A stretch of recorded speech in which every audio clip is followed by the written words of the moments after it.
Hello, my name is Misty Filippo, and I am your guest speaker for today. I'm going to explain how to find the area of parallelograms, which is section 4.1 in your Big Ideas textbook. Parallelograms have four sides, and the sides that are opposite of each other are parallel to one another. They don't intersect. Some examples of parallelograms are squares, rectangles, and rhombuses.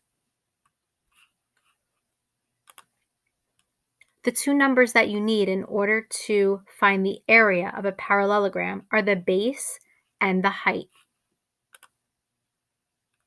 When you see a 90-degree angle on a parallelogram, that's going to give you a big hint that you have a base and you have a height. So when those two numbers meet at the 90-degree angle, those are the two numbers that you need to multiply in order to get the area.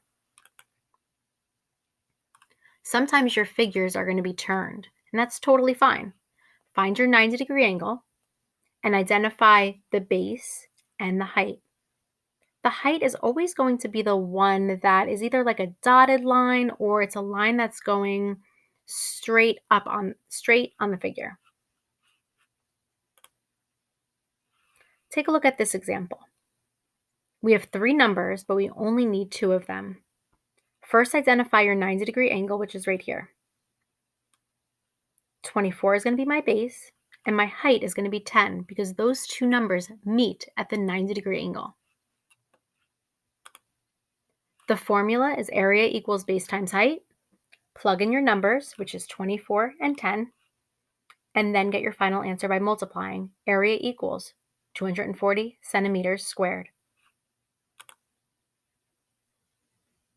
Here's another example. I need to identify my base and my height in order to find the area of this parallelogram. What two numbers meet up at a 90-degree angle? Well, it's definitely not 8. It's 10 and 6. 10 is my base and 6 is my height. You write down your formula, area equals base times height, plug in your numbers, 10 times 6, and then your final answer, A equals 60 centimeters squared. For this example, what's the area of this parallelogram? Well, identify your 90-degree angle. The two numbers that meet there are the two numbers that you're going to use for your area. My base is going to be 15, and my height is going to be 5. You don't need the 7 to find the area. Multiply your two numbers together, and you should get 75 centimeters squared. Here's another example of a parallelogram. What is the area? Well, we need to find the base and the height. Look for a 90-degree angle. And this one's a little bit different because the 90-degree angle is outside of the parallelogram, which is completely fine. My base is 5 and my height is 4.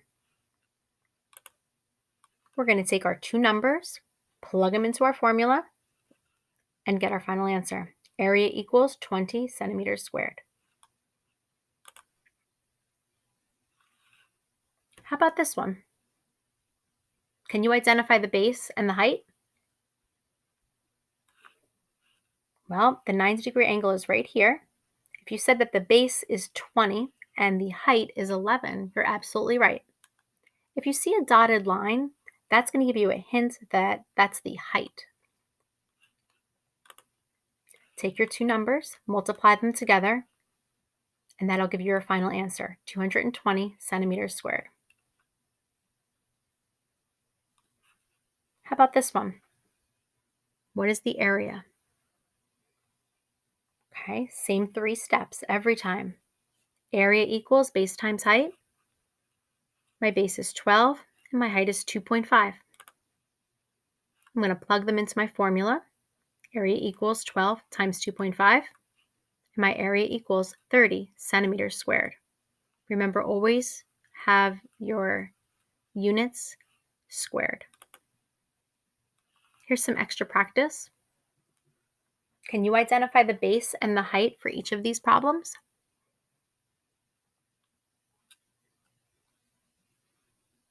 Good. For number 1, if you said that the base was 11 and the